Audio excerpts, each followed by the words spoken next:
Yes, I've seen the Department of Education's Facebook page, but it is not nearly as frightening as the press releases. And that's saying something. These press releases are driving me crazy though, because they're so carefully crafted to make harmful policy changes sound reasonable. OCR will not tolerate discrimination of any kind.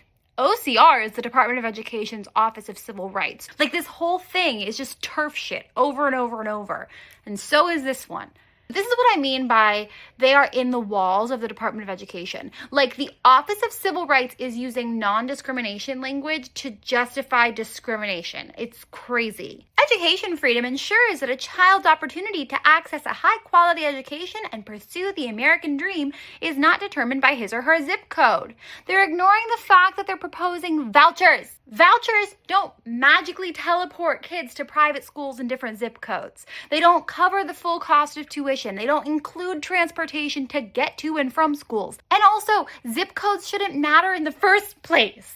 They are so close to getting the point. And I know they are not talking about private corporations profiting off public education when they say education entrepreneurs and innovators who are breaking through the education bureaucracy to put students and families first and disrupt the status quo. The status quo is because 90% of students go to public schools. Most children are served by public education. By dismissing these complaints and eliminating the position and authorities of a so-called book ban coordinator, the department is beginning the process of restoring the fundamental rights of parents to direct their children's education. They're just justifying censorship. Attorneys quickly confirmed that books are not being banned, but that school districts, in consultation with parents and community stakeholders, have established common sense processes by which to evaluate and remove age-inappropriate materials. They're literally describing banning books while saying they're not banning books. In common sense processes, like, you mean how 60% of book challenges in the 2021-22 school year came from the same 11 adults? Because the common sense process is that only one person has to report a book for it to be pulled.